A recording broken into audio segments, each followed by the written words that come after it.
In this question mark, we're talking about relinquishing control, trusting your team, delegating wisely so you can become a more effective leader, more effective business person, more effective entrepreneur, and a go-to person inside your organization.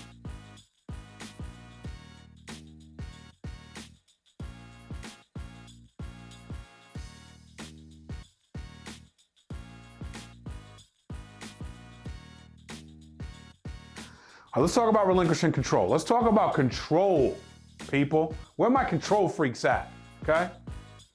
I've been a control freak a time or two, maybe 3, 4, 5. Where are my control freaks at? You gotta control everything. You gotta control the flow of the conversation. You gotta control the room. You gotta control the workflow. You gotta control the deal. You gotta control. Hey, I'm not saying that there's anything wrong with control, except for the fact that we really don't have any at all. Like, we have no control. And so control is an illusion. It's a great word.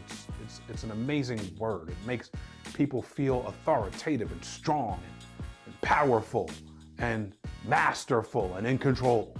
But the truth is this, we really don't have control. So how can we relinquish what we don't already have? First, we gotta realize we don't have it. But let me teach you, because I'm not here to teach you that we don't have control. I'm here to teach you how to take the illusion that you think is control and release it, right? And so how do we do that over and over and over and over again so we become effective at not feeling like control owns us, that we control, right? And so when you think about relinquishing it, you have to acknowledge that, hey, I struggle with this.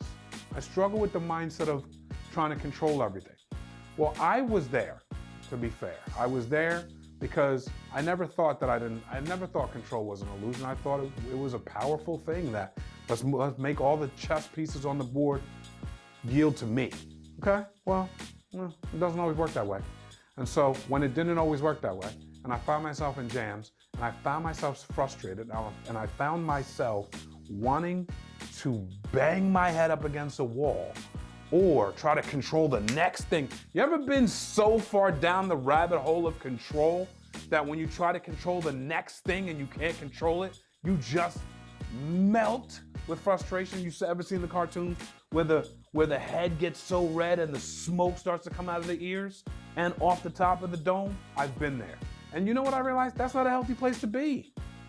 That is not a you know what a healthy place to be is? Lord, I don't control this. You do. I have no control. Show me how you're gonna work this out for my good. I'm not saying you gotta get there today. I'm just saying that's not a bad trade-off to control. So what I learned is this. If you love control, you probably have a trust deficit somewhere for you and your team, your organization. And so control doesn't move well through organizations. And so when you think about relinquishing it and starting to trust, you can find yourself in a position where trust moves really well through organizations if you have an atmosphere or culture of trust. So let's talk about it. What is the fruit of this? Number one, you need to have the ability to delegate. Here's the deal. There's only so much you, the CEO. There's only so much you, the VP of Ops. There's only so much you, the boss of the bosses, can do. Only so much. Until your bandwidth has run thin and you're no longer as effective as you once was if you don't delegate. Do I need somebody to do it as good as me?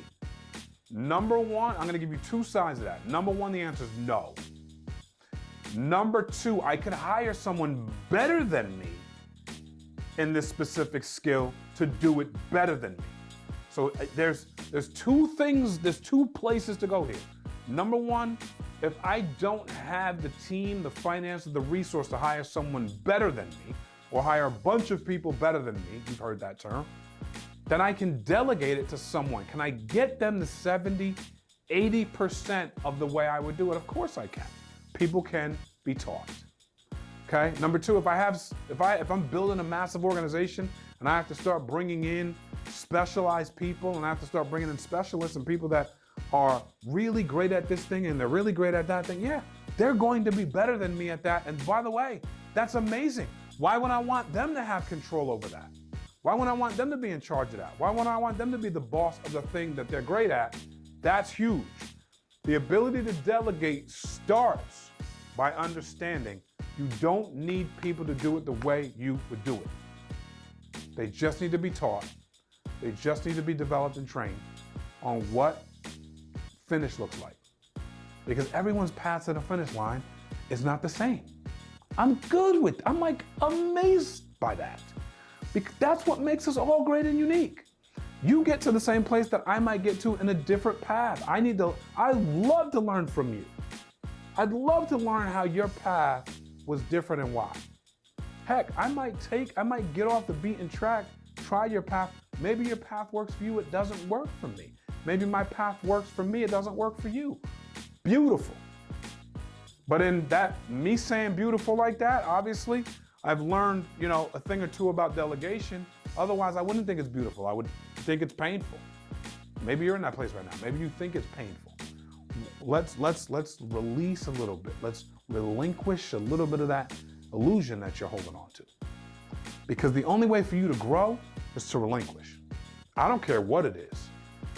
Every level of business, you're relinquishing something new. You're relinquishing something that you used to do. I used to come in and do A, B, C, D.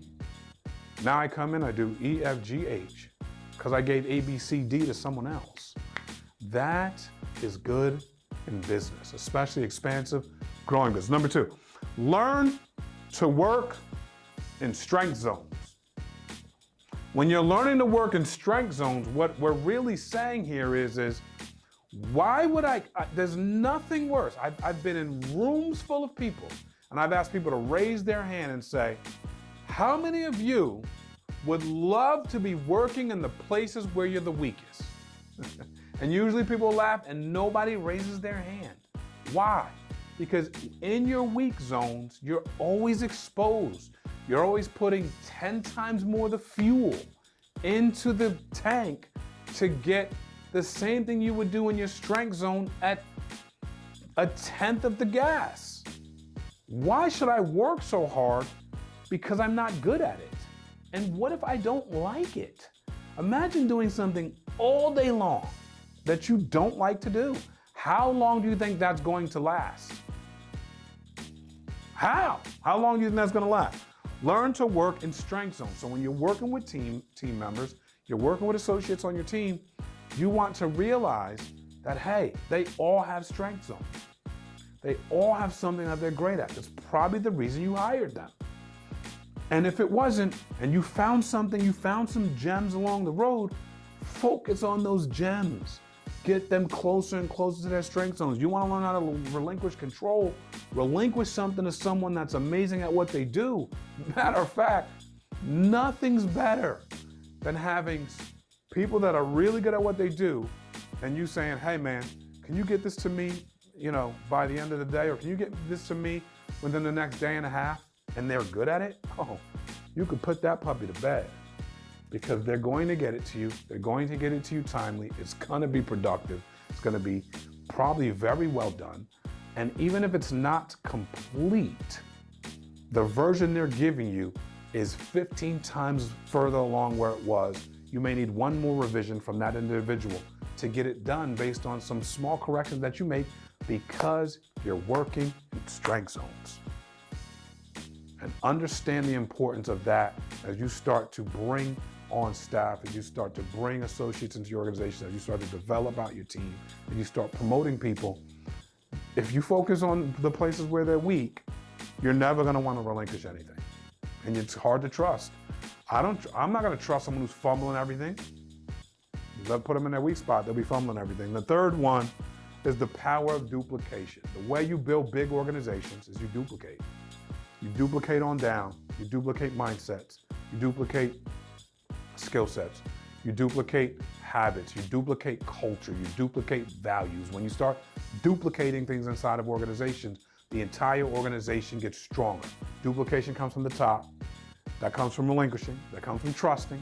When you start doing these things, duplication starts to take place. You start to hear phraseology from certain companies and certain, lines or vernaculars that run throughout your organization when you're doing this thing right, because it's sticking inside the wall and it's bouncing off the walls inside the people to each other, because you've developed an organization of fertile ground where mistakes are welcome, where you don't have to be perfect, where you can relinquish control, they can relinquish control, they can trust, and you can start to get duplication. And when you start duplicating in multiple places, you have multiple people trained to do the same job.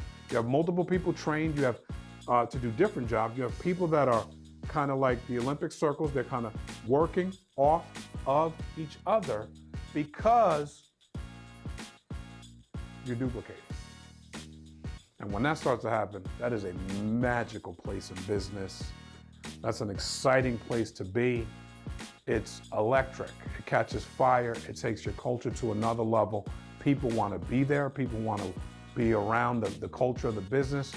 And you can recruit like crazy to that because the outside people are listening too. So when you start thinking about relinquishing control and developing your team and starting to duplicate and get some of these things in order, these are some small steps that might help you along the path and might get you to this place a little bit faster. So I want to come alongside you and continue to come alongside you on your entrepreneurial journey, on your leadership journey, and seeing what it takes. These small little nuances, they're not the end all be all, but they sure do put a pep in your step to get the engine rolling in the right direction. Do you struggle with control? Do you need to have your hands on every single thing, every single day, every single minute? Not going to get you that far in business. I hope that some of these tools help. I hope that some of this mindset helps, some of the thought process. If it's working for you or if it's giving you any type of value, please like and subscribe. Subscribe to the page. Give us a little bit more viewership. Appreciate you for that. And if you wanted to start talking about this and start sharing some of the message, please share the message. Comment in the comment section. What are the things you're struggling with control-wise? What have you relinquished in the last 30 days that's freed you up to do more? What are some of the things that you're doing from a trusting standpoint? How are you duplicating? How are you giving more opportunity to more people inside of your organization for it to have exponential growth?